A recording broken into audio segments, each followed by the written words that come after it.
as the Mavs push the Clippers to the brink of elimination with a 105-100 win. And now some people are drawing parallels to LeBron's famous 48-point double overtime masterpiece against the Pistons, Game 5 of the 2007 Eastern Conference Finals.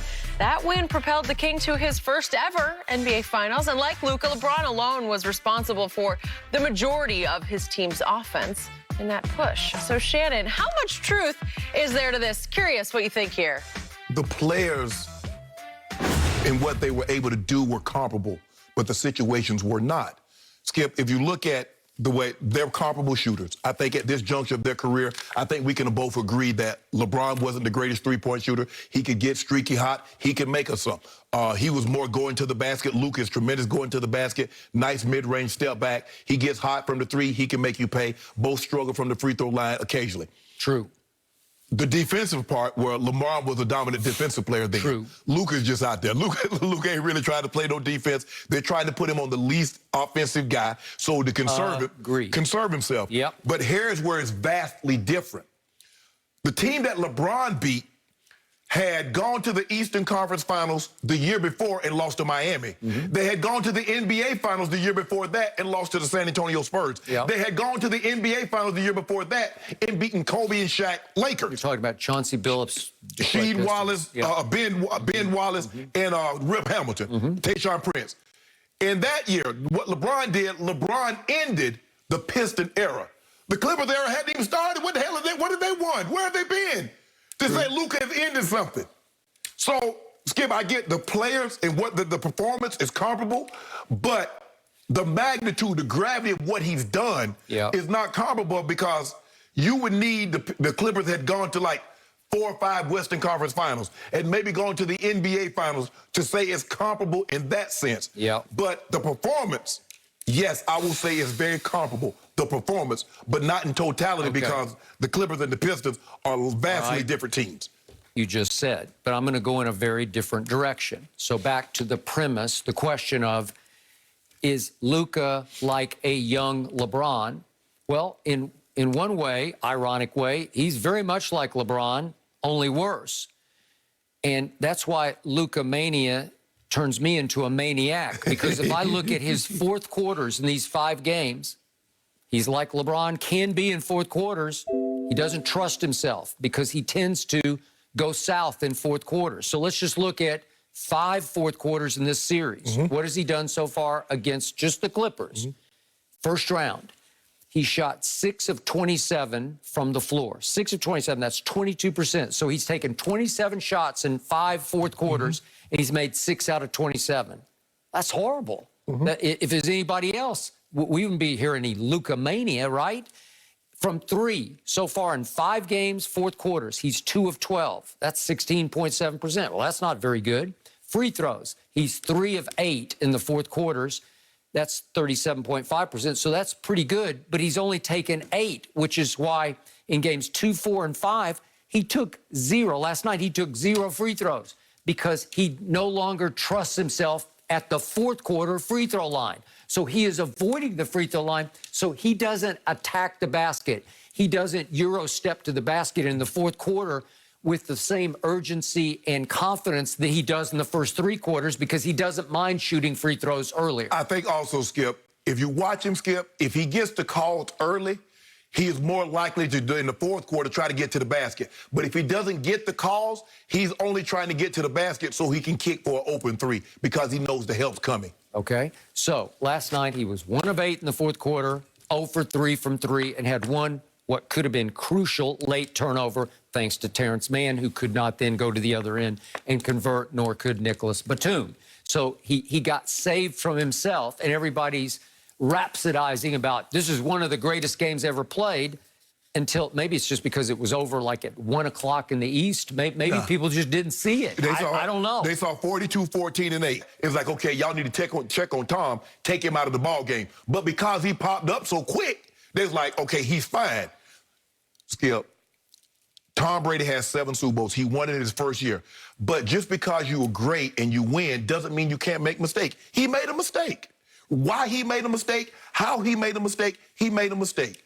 Okay, and who's the one person in the world whom he does not want to think that he ever got concussed through this whole season. Oh, Giselle. That's period, end of story. Yeah. So it's easy and great for him to go on TikTok and say, you got me. Well, he should never. I just forgot. Well, I think she has social media also. She gonna see him. She gonna see him on TikTok and say, "Hold on, you was confused."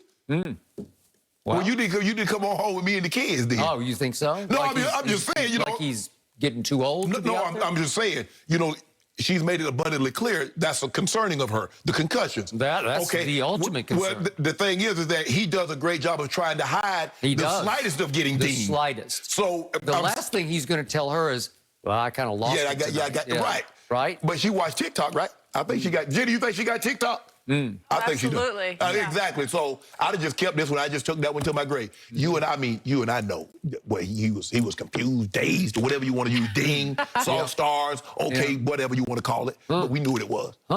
Well, yeah, this, as he said, remember his post right after the Super Bowl? This meant, that he was going to go win 4 straight playoff games, right? Yeah, and he did. I'm surprised he didn't do this turned into this. But your day coming this year. Well, your day came already. All he did was go on the road. I want another day. All he did was go on the road and beat Breeze and your man Aaron Rodgers and then your man, my homeboy. No. And that was the second time Devin he's White, my homeboy. Levante David, those guys beat my homeboy. Really? Yeah, and Dominican Sue, Shaq Barrett, JPP. Help me out. Who was the MVP of the Super Bowl? The defense. Oh, really? The defense. Well, that's not what I saw. Defense. Yeah. They held that offense to 9 points. Really kept him out the end zone. Picked him off twice. Don't do that, Skip. Really? Don't do that. I saw Brady beat him in his backyard in Kansas City in the fourth quarter. You see what they did with that offensive line? Yeah. He'll be back. Yeah. He'll be back. Will you be back? Will you go? Because I got a feeling Kansas City going to be out here in L.A. Really? Yeah. Well, I've already bet you a lot of cases that Tom Brady's going to be out here in L.A. also. Oh, he making appearances? No, his team's going to be playing in the Super Bowl. Under Armour? What do we have on that? 5 cases? Yeah, whatever you want. I got it, and you're starting to panic on that one. Because I think you're ready to pick Tampa to win the NFC. No, I ain't ready to do that. I'm not ready to do that. Yes, you are. No. I think you're heading in that direction. So he got you back. He got you good. And your ridicule of him on that Friday after that Thursday night game is what precipitated his remark to you when you were on the, what was it called? The draft night? Yeah. Whatever it was called. Yeah, we were streaming Hollywood Squares or whatever you were doing. Right? Yeah. It was your fault. It was your fault. Skip, what you want me to do? You were the greatest thing that happened to Tom Brady last year because you were trying to send him home week after week after week. And the more you try to send him home, the more he's going to go win the Super Bowl. No, he played bad in the games that I talked about him. The games that he played good, I said he played good. But the games that he played bad, I didn't blame the defense.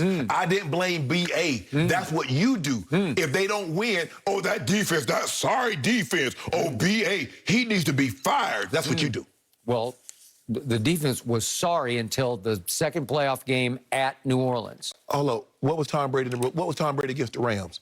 Or against Chicago? Well, was he good? He had a few bad games. Okay, then. But guess who got the last laugh on you? The biggest laugh, like a guffaw. Devin White? No, it was Tom Brady. He got you so good, and he's going to get you again because he's back at 44. He's going to be 44 on August 3rd. Happy birthday early to Ernestine. August 3rd, Tom Brady at 44 is going to take off again because he already said at Super Bowl week, we will be better next year. And you know and I know. Just because you say something don't mean it's going to be true. And you lost another 10 cases to me because they brought everybody back when you said most of them are going to bolt for the money. But they wanted to stay and play with the GOAT. Okay, we'll see. Yep. That's the one thing. And they got 17 games this year. Well, so we'll see. Since Tom Brady is all over TikTok right now, I've got an idea for him. He can compile all the video of Shannon doubting the GOAT, just side by side, and then he can just kind of show you all the rings. I feel like that would be a good TikTok for him. Because me and Bron going to be over in Beverly Hills and Bel Air. We'll be celebrating, too. You're celebrating what? Don't worry about what we celebrate. We got a lot. Some new ventures off. We celebrate life. Okay, we'll get back to the NBA right now, and we'll